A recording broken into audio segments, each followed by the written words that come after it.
¿Cómo están, compañeros? Antes que nada, pues, y compañeras, un saludo, ¿no? Desde este lado del mundo, en México. También, pues, me solidarizo con lo que está sucediendo en su país, ¿no? Con las masacres, como menciona ahorita el compañero Germán Muñoz. Es una situación bastante crítica, ¿no? Esta vuelta, ¿no? Como pareciera de la violencia para el control social de las juventudes, justamente, y que es un tema que nos atañe, ¿no? Entonces también me gustaría agradecer a la compañera Alejandra, ¿no? Por la invitación en este caso, que me hizo a colaborar aquí con ustedes. Entonces, pues muchas gracias también. Y pues también, pues respeto y admiración también por Germán Muñoz, ¿no? En mi tesis de maestría, incluso cuando hablo de culturas juveniles, retomo, hoy lo cito en varias ocasiones, justo con la compañía aquí en México, Rejillo, que son dos investigadores que, como ya lo mencionan, muy importantes para las culturas juveniles, ¿no? En este caso, mi investigación de maestría fue en relación al hip hop en Bogotá, particularmente, ¿no? Como hacer un rastreo de justamente encontrar en el hip hop o buscar en el hip hop culturas alternativas. Antes de comenzar, pues también me presento a detalle para que ustedes vean un poquito por dónde va a ir como mi exposición. Se me solicitó que hablara un poco como del hip hop en México y algunas de mis experiencias, justamente como lo menciona Germán Muñoz, en relación a mis experiencias, yo hice radio virtual hace varios años, durante 4 años hice radio, pero al mismo tiempo de hacer radio también hicimos un colectivo que buscaba, pues justamente, si bien utilizar la virtualidad, que hoy tenemos a nuestra disposición, las herramientas que tenemos a disposición, también buscar una forma de interacción social que es parte de lo que mencionaba Germán Muñoz al final de esa exposición, ¿no? Como esa forma crítica de utilizar el ciberespacio. Buscamos nosotros hacerlo también a través del radio. Y esa es también parte de la experiencia que puedo o espero también compartir con ustedes. Me presento como soy licenciado y hice una maestría en estudios latinoamericanos. Estudios latinoamericanos, pues es una formación crítica, ¿no? Como lo dijo Martí, nuestra intención es construir conocimiento a partir de nuestro propio contexto, de los saberes. Algo que yo veo en el hip hop es también como un concepto de Fernando Ortiz que es en relación a la transculturación, que es como el hip hop en América Latina, en México, en Colombia, es muy distinto, ¿no? Al hip hop de donde viene, digamos, en su origen, que es el Bronx de Estados Unidos. Y por ende tenemos también otros como otras bemoles que tomar en consideración al momento de hablar del hip hop en nuestros países, ¿no? En la historia de latinoamericanos, pues bueno, yo tengo una formación interdisciplinaria, ¿no? Transdisciplinaria, multidisciplinaria, por decirlo. Entonces, de pronto en mi exposición voy a hablar de algunos temas, de pronto históricos, de pronto de economía, de pronto de sociología y cultura, que realmente es el área en el que yo me desenvolví, que es el área 4 de cultura, pero sin embargo, pues siempre se intenta como vincular, ¿no? Sobre todo la cultura, parte, como lo mencionaba hace un momento, está involucrado con todo, ¿no? No podemos sacar la cultura de los contextos históricos, ni del orden, ni el ordenamiento económico en el que actualmente vivimos, porque de otra manera también nosotros somos parte de y hacemos parte de esa interacción, ¿no? De diferentes aristas. Entonces, por eso en estudios latinoamericanos, pues como que tomamos diferentes memorias. Entonces, bueno, comenzaría rápidamente haciendo un contexto justamente de cómo llega el hip hop a México, ¿no? Para encontrar como, o rastrear cómo llega el hip hop a nuestros países, pues lo primero que tendríamos que hacer es como también ver cómo surge en Estados Unidos, que creo que un poco todos medianamente tenemos idea de que es en el Bronx, ¿no? En Nueva York, en las zonas marginales. Justamente en un momento, en un momento muy importante en el mundo, que es la Guerra Fría, ¿no? En México, particularmente, que es lo que me toca hablar, posterior a la Guerra Fría, en nuestro país vivió un boom económico, por así decirlo, consecuencia de que, pues bueno, las grandes industrias que estaban en Europa, pues se detuvieron por un momento, que Estados Unidos no fue tocado y que digamos que fue quien ganó la Segunda Guerra Mundial. Y pues México, al estar, eso también es muy importante, en México, véanlo ustedes siempre como que estamos al lado de Estados Unidos, ¿no? Hay una frase aquí en México que es como tan lejos de Dios, pero muy cerca de Estados Unidos, y es que todo lo que pasa en Estados Unidos de otra manera también tiene como relación con México, sobre todo justamente en este periodo, ¿no? Cuando entra la Guerra Fría, en los años 70, particularmente cuando es como lo más fuerte, en Sudamérica pues está el Plan Cóndor, en donde están entrando pues Estados Unidos y México, si bien pareciera o parece que aquí no hubo como ese ola de terror que hubo en ese periodo, pues sí la hubo, ¿no? Nada más que de otra manera, siempre ha habido aquí en México también ha habido también paramilitares, ha habido guerrillas, incluso en los años 70. Como decía Germán Muñoz, la juventud siempre ha estado asociada también con la resistencia, ¿no? Entonces, por ejemplo, en México, también en ese periodo que es cuando Estados Unidos está como convirtiéndose en la hegemonía económica, pues se empieza también a querer plantear como ciertos modelos de economía y políticos sociales en nuestro país. México, después de la Segunda Guerra Mundial, con su bono económico, pues tuvo un crecimiento bastante importante, ¿no? Todo lo que no se producía en Europa se empieza a producir en México, digamos, empiezan a crecer muchas fábricas, empieza incluso lo que le denominan el cine mexicano en México, que es justo cuando empieza Pedro Infante, Cantinflas, Tintán y toda esta cultura popular que seguramente llegó hasta ustedes y que después en los años 70 medianamente se potencia con lo que ustedes seguramente conocen que es el Chavo del Ocho, Televisa y todo esto. Todo eso no se hubiera podido dar si no hubiera habido ese momento económico en México. Sin embargo, ya para entrar a la década de los justamente años 60 y 70, que es cuando también en Estados Unidos hay movimientos juveniles, como el de las Panteras Negras, el de las mujeres también, movimientos feministas que empiezan también en los años 60. En México también pues estamos influenciados por eso y empieza a haber movimientos juveniles. Sin embargo, estos movimientos juveniles van a tener como cierta represión. Un movimiento que hace un corte de caja en México y que es hoy ya recordado es la matanza o la masacre del 2 de octubre, ¿no? Aquí en Ciudad de México, en Tlatelolco, que es a partir de una manifestación de huelgas estudiantiles que venían arrastrándose ya por varios meses, justamente porque parte de los beneficios que en México tuvimos por la Revolución Mexicana es la educación pública y gratuita, ¿no? Entonces, en ese periodo, cuando empieza a haber un boom económico, se le ocurre empezar justamente a querer hacer como esa cuestión de privatizar ciertos bienes sociales, y la primera que se les ocurrió en ese momento fue la educación. En este caso, pues muchos jóvenes en preparatorias empiezan los movimientos, pues empiezan a hacer huelgas, empieza a haber pues represión violenta por parte de la policía y del ejército incluso, al grado que, por ejemplo, con ese buen económico en México, en el 68 iban a hacer los Juegos Olímpicos aquí, o fueron los Juegos Olímpicos, perdón, aquí. En el 1970 iba a ser el primer mundial, ¿no? Recordemos que para que haya este tipo de grandes eventos se necesita que los países también se involucren, ¿no? En la economía internacional. Entonces México en ese momento ya estaba entrando también un poco en la economía internacional y por ende íbamos a tener, o se iba a tener la oportunidad de tener ese tipo de eventos a nivel mundial, digamos, ¿no? Entonces, el hecho de que hubiera una efervescencia juvenil en ese momento y de que estuviera acaparando los reflectores y que fuera incluso más importante el movimiento de los jóvenes estudiantes que habían detenido todas las universidades, más que las Olimpiadas, obligó al presidente de ese momento, o no obligó, pero más bien tuvo la desastrosa idea de mandar al ejército.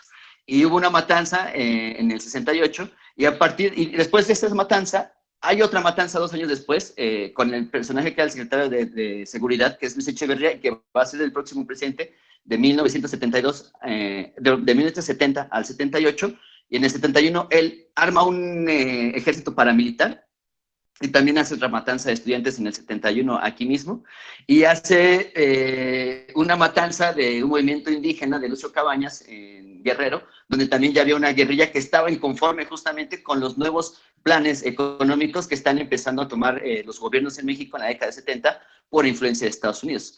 Eso lo menciono porque en la década de los años 70, si bien en Estados Unidos hay un boom muy importante del hip hop, en México hay un oscurantismo juvenil, por así decirlo, ¿no? Venía ya el rock, digamos, los Beatles, Jimi Hendrix, Janis Joplin, toda esa influencia estaba llegando aquí en México y había muchas bandas de rock también, o sea, en la década de los años 60, pero después de estas matanzas juveniles, durante la década de los 70 a los jóvenes les dio miedo pues salir, ¿no? Y con mucha razón, porque todo el tiempo iba a haber represión. Incluso hay canciones de rockeros de la época como Three Songs in My Mind que hablan de abuso de autoridad, es una buena canción, y justo habla esto, ¿no? Como no podemos salir porque ahora ya solo puede tocar el hijo de Díaz Ordaz. Y entonces, en ese podemos decir que hay como un stand-by de la movida juvenil, pero hay hoyos funkis, ¿no? Los subterráneos, como lo alternativo. Entonces, eso va a ir por ahí, y por mientras, ya para pasar a la década de los años 80, en Estados Unidos el hip hop pues tuvo un hip hop muy grande, perdón, un boom muy grande, ¿no? Por DJs como Afrika Bambaataa, por Cole Herc,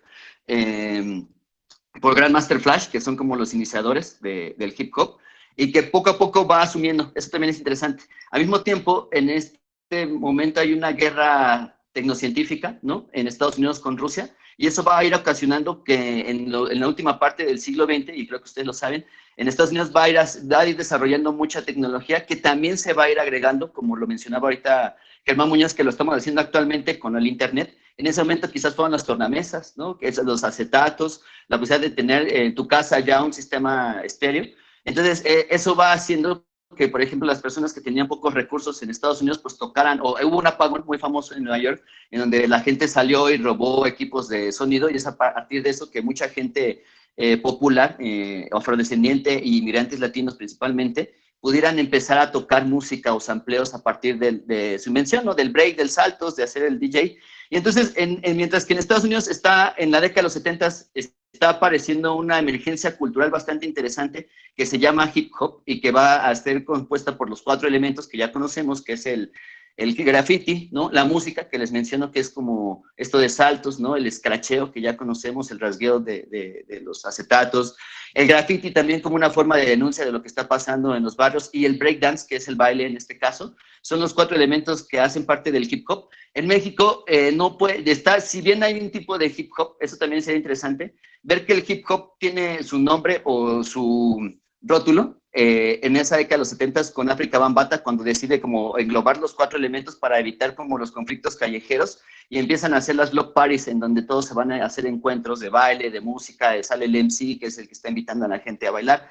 En México no está pasando eso, pero sí existe, digamos, una tradición oral, ¿no? Si bien el hip hop surge con ese movimiento tecnocientífico en los 60s, 70s, ya existía, digamos, como un tipo de rap, ¿no? Hablado, que es el blues, ¿no? La gente de los negros, los esclavos en las plantaciones de caña, ya cantaban blues y estaba contestado, y era como una forma de hablar las noticias de lo que estaba pasando en la sociedad. En México, y me supongo que en Colombia también, aquí hay algún son, que es el son jarocho, que es algo muy similar, que existe por mucho tiempo, y que en el son jarocho hay encuentros en donde también hay como un tipo de freestyle, y se puede hablar justamente, o sea, hacen chistes de la condición política actual del país.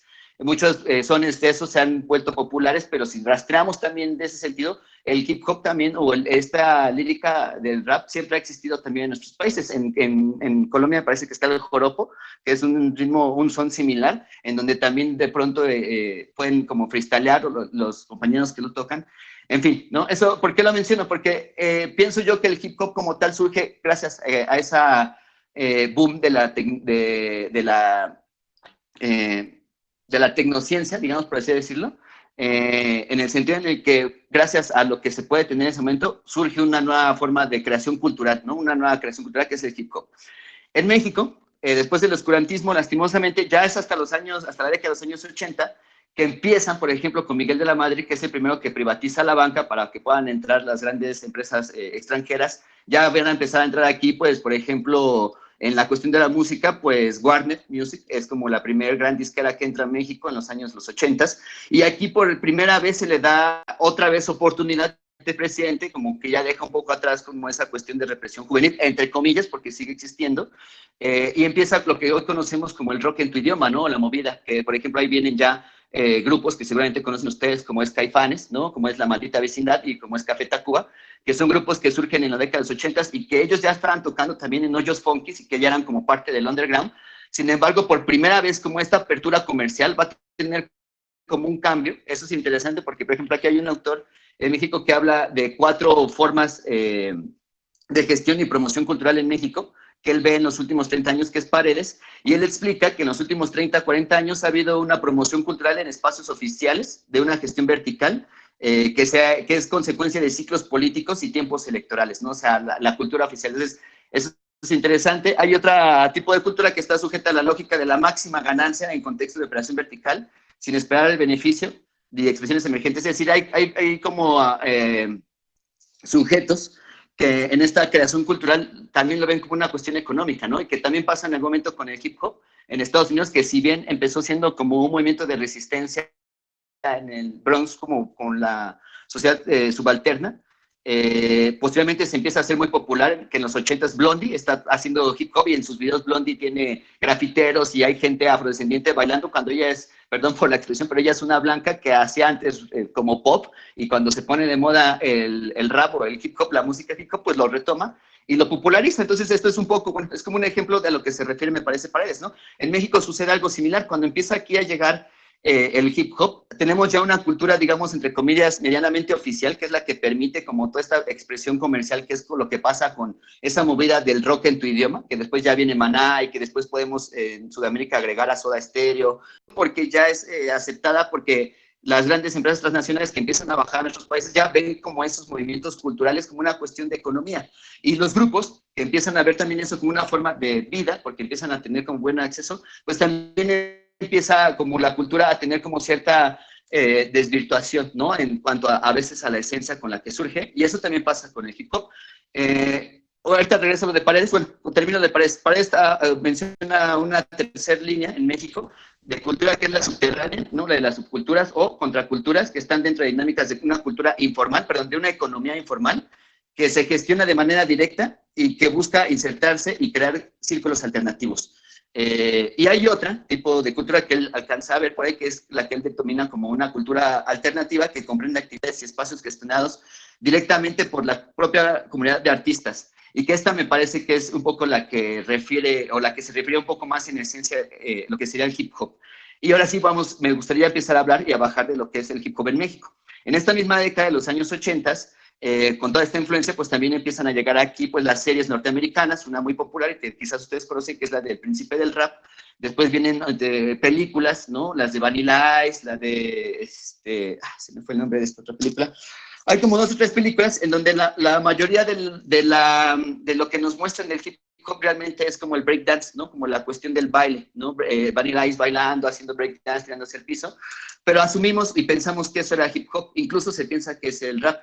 En México había, pues ya en ese entonces, a finales de los 80s y principios de los 90s, pues como programas, digamos, como de revista, en donde pues por primera vez se le daba como cierto acceso a las expresiones juveniles, que habían, les reitero, como quedado como en un pedo ahí como en el oscurantismo en la década de los 70s y que los 80s medio que empiezan a surgir. Ya para los 90s empiezan a ganar ciertos espacios, incluso dentro de algunos programas de televisión, pero es muy triste porque justamente, ¿no? Como lo presentan en la televisión y que es este tipo de espacios oficiales de gestión cultural que menciona Paredes, pues, por ejemplo, hacen concursos y dicen, este es un concurso de rap, y lo muestran en tele. Pero y cuando tú ves, incluso esto lo pueden ver en YouTube, pero cuando tú ves el concurso de rap, no es rap, no están rapeando, están bailando breakdance y están ahí. Entonces, la forma en cómo llega la cultura, la transculturación del hip hop a México particularmente está muy desilvanada, digamos, de su esencia original. Está como mal contextualizada. Pensamos que el rap es el baile de pronto, o no pensamos, sino que los medios oficiales o como esto que le estoy empezando, como esos pequeños espacios que se empiezan a abrir para los jóvenes, no lo están asumiendo quizás como de la forma como se construyó en Estados Unidos. Y eso tampoco implica que esté mal, ¿no? En estudios latinoamericanos justamente eso es de lo que se trata. Pensamos siempre, América Latina ha sido dependiente, ¿no? Incluso en los modelos culturales por estar imitando lo que se hace en el norte global. Y entonces siempre, esto está mal hecho y entonces queremos hacerlo exactamente como ellos lo hacen. Y no necesariamente es así. Y es parte como de lo rico de nuestro hip hop en América Latina, ¿no? Que si bien llegó de una manera desilvanada, como por parte de los medios oficiales, ya a finales, en la década de los 90, justo, incluso con todos estos movimientos económicos que empiezan a surgir en México, con la firma, por ejemplo, ya en los 90, nuestro país firma el Tratado de Libre Comercio con Canadá y con Estados Unidos. Aquí vamos a llenarnos de Walmart, de Starbucks, de McDonald's, de Burger King y de todo eso desde los 90. Aquí vamos a ver cómo nos unen. Tenemos Adidas, tenemos Nike, o sea, tenemos todo. Aquí nos empieza a llegar como todos los Estados Unidos. Y al mismo tiempo, al llegar todo eso, empieza a haber también una migración. El Tratado de Libre Comercio es también una apertura económica que, por ejemplo, aquí en México el narcotráfico tiene justamente también como su boom, justamente gracias al TLC, porque en el momento en el que abren las fronteras para que puedan entrar y salir materiales, pues claro, ¿no? Como lo dicen ustedes, se encaleta la droga y se pasa, ¿no? Y muchas veces hay como muchas empresas grandes, Coca-Cola incluso, que saben que por ahí también están pasando las drogas, y es como, la década de los años 90 en México es como el proceso de descomposición más increíble. Yo lo compararía incluso un poco con lo que está pasando hoy día con ustedes en Colombia, un proceso de descomposición en donde los gobiernos realmente ya no les importó gobernar, administrar para los ciudadanos, sino que se convirtieron en administradores de los bienes naturales de nuestros países y no les importó seguir las dinámicas de Estados Unidos ni la violencia que esto iba a traer. Y entonces empieza a haber una violencia externa ya en México para finales de la década de los 90. Surge el Ejército Zapatista de Liberación Nacional en Chiapas, que es algo muy importante también, que hay que mencionar porque es influencia para los movimientos juveniles que están empezando a surgir también ya en este momento. Empieza a haber una mayor migración y es también cuando podemos rastrear también como los primeros contactos del hip hop ya en su esencia, digamos, de resistencia. El más conocido, y creo que ustedes conocen, es Control Machete. Control Machete se convierte en uno de los primeros grupos de hip hop a nivel internacional y que conecta, no internacional, sino como con América Latina, y logra conectar simple y sencillamente porque sus letras, una letra que es la de Humanos Mexicanos, que habla de la migración, está hablando de lo que sucede, ¿no? De cómo vamos, del racismo, de la discriminación, pero que finalmente somos los mexicanos los que estamos trapeando sus casas, los que estamos arreglando sus autos, los que estamos construyendo su muro, ¿no? Los que estamos haciendo como esa labor que ellos no quieren y la forma en cómo se nos trata, ¿no? Y cómo se nos humilla, incluso en este caso como mexicanos y como migrantes, el racismo y la discriminación.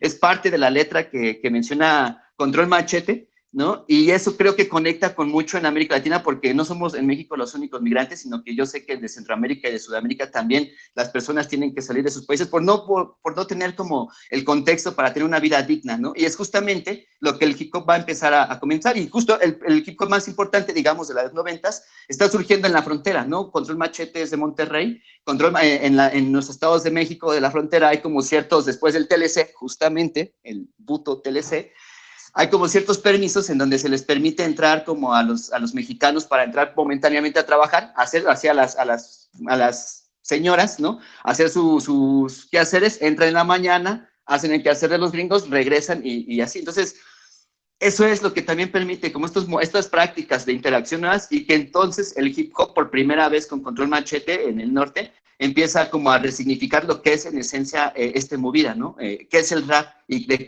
qué nos tiene que servir?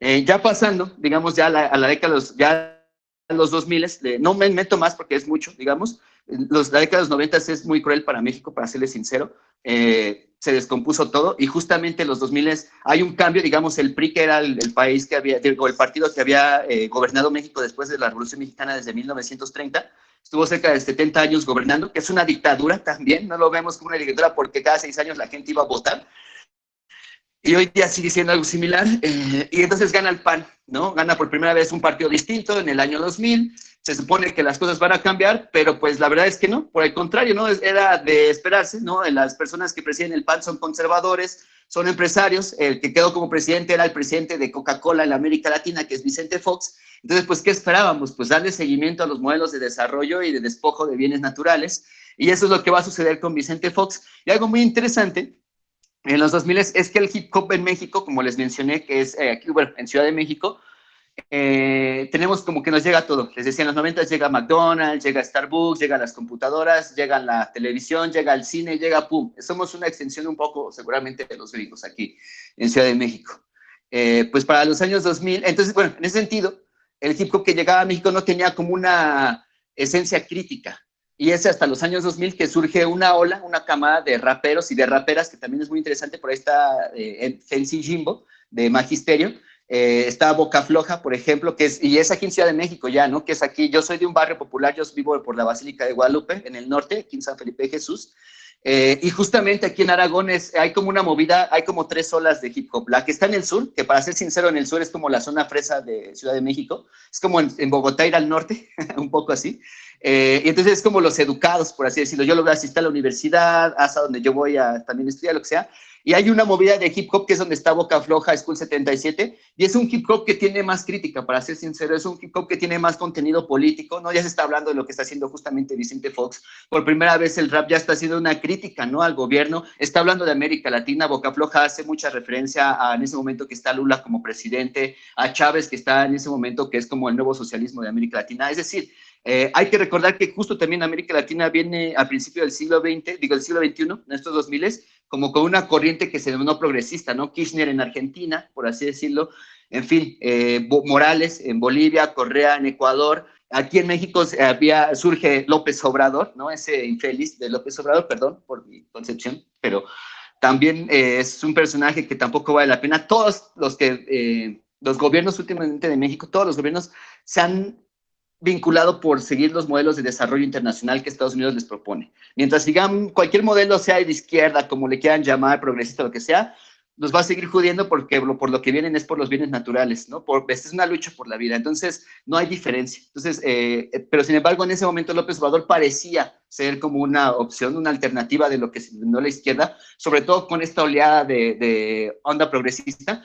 Y los raperos en Ciudad de México que les menciono, pues eran raperos hasta cierto punto educados. Entonces, el rap que surge aquí en Ciudad de México tiene como todo esto, se le llama rap conciencia en su principio, y vamos a ver como por primera vez un rap que está haciendo como mella en las circunstancias, ¿no? Que está haciendo. Ahí empieza a ver también como un tipo de rap anarquista, que empieza a ser como también organización como juvenil por primera vez en México, y eso yo veo una diferencia con Bogotá, ¿no? Mientras que en Bogotá el ataque del metano de la etnia en los 90 ya estaban haciendo incluso graffiti para promocionar el lanzamiento de su primer álbum en 1990 y tantos, no me acuerdo. Aquí en México ni siquiera, ¿no? Aquí en México apenas fue hasta los 2003, 2004, que por primera vez el graffiti se le empieza a asociar a la música. Rap que está haciendo Boca Floja, que está haciendo School 77, que está haciendo Magisterio, que están haciendo los primeros grupos de rap. En ese entonces yo tenía 17 años, 16 años, y es cuando yo también empiezo a salir, ¿no? Como de dejar de ir a las tocadas de esto. A mí me gusta Café Tacuba, me gusta todo eso, Molotov. Sin embargo, justo es como esa cultura que no sé si se vendió, sinceramente, pero que ya tú para ir a ver a Café Tacuba tenías que ir a estadios y llenar y la que sea, y pues está bien, está chido, es Café Tacuba, lo que sea, o Molotov o esos grupos. Pero aquí ya empezabas a ver bandas que estaban hablando de cosas que estaba pasando en tu barrio, ¿no? Entonces yo ya podía ver a Boca Floja hablando de lo que estaba pasando en la universidad, hablando de la guerra contra el narcotráfico que empieza aquí en el 2006. Y en ese mismo momento, en este periodo, hay algo muy triste en el norte del país, que es la matanza de mujeres, ¿no? Empiezan a matar en Tijuana a muchas personas. En el norte del país, en México, empiezan a surgir desde los años 2007, 2008, bien recuerdo, como los primeros colectivos feministas radicales, digamos, por así decirlo, que ya hacen acción directa, y dentro de la acción directa empiezan a surgir como FENSIS, que hacen un colectivo más adelante que se va a llamar los batallones femeninos, me parece, que principio eran 5 chicas y posteriormente fue creciendo, y que hoy día ellas convocaron a nivel nacional a todas las FENSI que estén rapeando a agregarse a ese colectivo de batallones femeninos, ya con otras circunstancias. Para ir cerrando, digamos, como esta participación mía, ¿no? De explicar más o menos como la evolución del hip hop en México, cómo va llegando, cómo se va haciendo esa transculturación, pues ya nada más me restaría hablar como de los últimos periodos presidenciales también en México, ¿no? Que es el de Felipe Calderón, que es quien declara la guerra, que es cuando aquí en México se convierte en una matanza, ¿no? Y la de Peña Nieto, que es lo mismo, ¿no? O sea, es una continuidad de estos mandatos neoliberales que únicamente pues buscan como el avasallamiento de nuestros bienes naturales. Reitero, yo ya no llamo recursos, porque un recurso natural es algo a que podemos tener acceso, que lastimosamente hoy no hay. Aquí se paga el agua, por ejemplo, a diferencia de Bogotá, nosotros tenemos que comprar garrafones de agua para beber. Ustedes pueden todavía tomar agua del grifo. Podríamos quizás pensar que es un recurso natural. Aquí ya no, aquí ya es un bien, porque tenemos que pagar incluso, ¿no? Por beber agua limpia. Entonces, es a lo que yo me refiero cuando pienso que los modelos de desarrollo en nuestros países vienen a acaparar nuestros bienes naturales. Y eso es lo que hace Enrique Peña Nieto con todas las reformas. Hace una reforma energética, hace reformas laborales. Hoy día aquí en México ya no tenemos pensiones. Se abrió el outsourcing, se le denomina así, que es como tú ya no tienes empleo en donde te puedan dar como un contrato a años o indefinidos, sino que siempre son contratos a 3 meses con la intención de que no generes antigüedad, ya no se te paga un seguro. En fin, o sea, ha habido un desamparo institucional en México en los últimos años, y reitero, incluso con el actual gobierno, aunque se denomine como de izquierda o presista, o sea, lo que sea que se denomine ese loco, ha habido un desamparo, ¿no? En nosotros. Y eso ha tenido como consecuencia, pues, que surjan, o que surja mucha movida que le tira a la autogestión, o que le tira a la autodeterminarnos, incluso en la cuestión identitaria. Y con esto ya podría yo cerrar la última parte con mi experiencia personal. Cuando yo salí de la universidad, esto era ya hace unos años, cerca de 10 años, estaba terminando su gestión Felipe Calderón y empezaba Peña Nieto, precisamente, y justamente cuando él va a tomar el poder, saca al ejército, que es como una muestra de lo que va a pasar en todo el sexenio. En la toma de poder, porque fue un fraude miserable, así a todas luces, que le pagaban a la gente porque votara por el PRI y tenía que tomar una foto en su celular y saliendo le daban el dinero. O sea, fue un fraude cínico, ¿no? Y no solamente eso, hubo un descontento social muy grande, la gente salió de manera masiva a las calles, un poco me parece lo que está pasando hoy en Colombia, o sea, sin sin distinción de estrato social, mucha gente salió a las calles aquí en México, no se quería que él tomara incluso el poder y sacaron el ejército, ¿no? No solamente eso, supongo que ustedes saben de los 43 desaparecidos de Ayotzinapa, ¿no? Que es justamente, es como un terror sobre el cuerpo, sobre desaparecerte, no matarte, sino desaparecerte, y las mamás de los 43 desaparecidos siguen pues ahí buscando. Es decir, hubo otra vez como una política de violencia para nosotros, y en este caso, cuando las instituciones nos dan la espalda, pues creo que nosotros tenemos que ser resistentes, como dice Foucault, tenemos que transformar como esa parte del ejercicio de poder, contra cualquier ejercicio de poder que generan contra nosotros, contra nuestro cuerpo, es necesario como generar un sistema de resistencia, lo hacemos de manera natural. Y en México empiezan a surgir muchos movimientos de autogestión. El hip hop, ¿no? Empieza también a salirse como de todo ese ámbito, incluso hoy día Café Tacuba lo entendió, me parece, y eso yo soy un poco fan de Café Tacuba, ¿no? Hoy día Café Tacuba también se salió de ese circuito y volvieron a ser independientes, ya no tienen disquera. Muchas bandas también, Molotov, muchas bandas empiezan como a decir, no, ¿sabes qué? Espérate, seguir siendo parte de este modelo de consumo que nos están metiendo incluso en la cuestión cultural, es seguirles haciendo el juego, ¿no? Entonces, en los últimos 10 años yo les puedo decir que en nuestro país ha habido como mucha movida autónoma, hemos aprendido a utilizar las herramientas. Fue ahí cuando yo junto con otros compañeros decidimos lanzar un colectivo que se llama Colectivo Voluta Radial, en donde envolvimos muchos saberes, ¿no? Muchos saberes, como mencionaba ahorita el compañero Germán Muñoz, muchos saberes de la juventud, muchos saberes del barrio. Nos juntamos con personas animalistas, por ejemplo, que tenían sus casas, hogar para animales que rescataban de la calle. Trabajamos con librerías independientes, con editoriales independientes que no importaba si hacían sus fotocopias y con grapas hacían sus libros. Eso ya era una forma intencional quizás de construir una forma distinta de cultura, ¿no? Y de educación en este caso. Participamos con ellos, participamos con huertos, por ejemplo, huertos urbanos, en ese sentido participamos con colectivos de ciclistas. Reitero, en el momento en el que tú modificas también tu forma de transportarte, de utilizar, de consumirle su petróleo, de consumirle su gasolina, de ver quizás también en la bicicleta, no nada más hacerlo porque, ay, me siento mejor de salud, sino porque también es una forma de resistencia, de pintarles el dedo y decirles, no voy a usar ni tu transporte para no pagarte impuestos, no voy a usar tu gasolina justamente para no seguir desmadrando más el mundo. Entonces, en ese sentido, el colectivo que hicimos intentaba como eso, hicimos programas de radio virtual en donde abordábamos todas las temáticas que les mencionó, invitamos, claro, también académicos, había algunos compañeros del doctorado de historia que hicieron un programa de historiadores muy bonito, que hoy día tienen su propia ya estación de radio, y justamente en ese sentido en el que, como al final de la presentación de Germán Muñoz lo mencionaba, nosotros no queríamos como interactuar únicamente de manera virtual, quisimos trascender esta cuestión virtual, y en el colectivo Voluta Radial no únicamente hacíamos programas de radio tocando temas que lastimosamente en los medios convencionales se dejaron de tomar, porque también, ¿no? Cuando entra Peña Nieto, pues controla todos los medios de comunicación, saca a los pocos medios de información medianamente verídicos que había, como Carmen Aristegui, lo saca del aire, ¿no? La beta, Carmen Aristegui, que salía en MBS en radio, y que era una de las periodistas más críticas aquí en México, después de que sale del aire, hace lo mismo que muchos de nosotros, que es utilizar la virtualidad, el internet, la libertad, hasta entre comillas, que te puede medianamente dar para expresarte y comunicarte.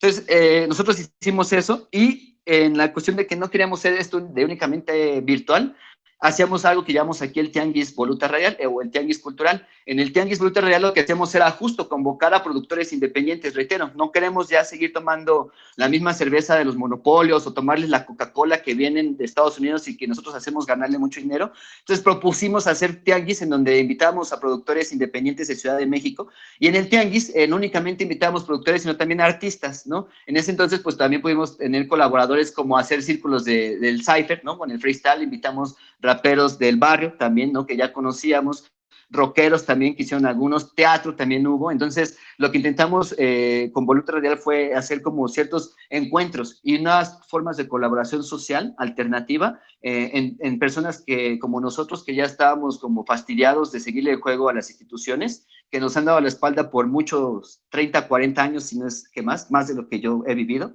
Y que en ese sentido nos cansamos, ¿no? Entonces, yo pienso que por ahí iría cerrando. Esa es mi experiencia con Voluta Real. Fue una experiencia bastante grata, muy bonita, poder quizás utilizar lo que decía, cada nosotros, por ejemplo, también teníamos Facebook, teníamos Instagram, teníamos todo esto, y cada nosotros seguirle como el juego a estos medios de comunicación, que es justamente como seguirnos enajenando. Yo creo que a través de la historia, ahorita esta pandemia y esta virtualización de la realidad que estamos es como una nueva oportunidad, lo pienso yo. Hay una economista que es Carlota Pérez, que habla como de diferentes ciclos y dice que ella explica que cada 50 años ha habido como una revolución tecnocientífica que permite que haya coyunturas para que o haya un control mayor de las instituciones sobre nosotros, que es lo que estamos viendo, que se están intentando controlar cada vez más, o como también las instituciones que nos, ¿cómo se puede decir? Que nos gobiernan, por así decirlo lastimosamente, pues son también tecnologías nuevas. Entonces hay huecos, ¿no?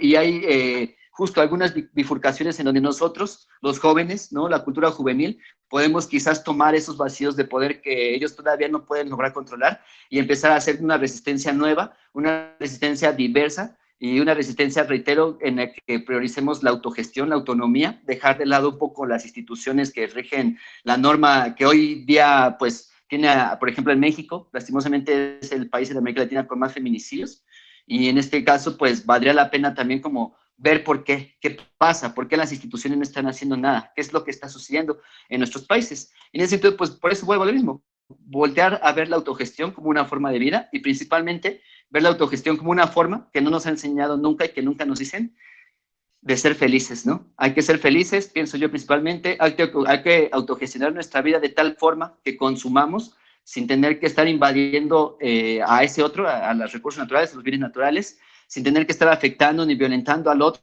a mi compañero, sino más bien colaborar, que son conceptos que no nos enseñan las instituciones, colaborar, intercambiar, hacer trabajo colaborativo, ¿no? Y eso, mi invitación es a que si ustedes quieren construir otro tipo de vida, otra forma de relación social, pues empecemos con nosotros mismos y empecemos a colaborar. El hip hop es una gran herramienta para empezar a hacerlo distinto. Eso sería todo de mi parte. Les agradezco mucho.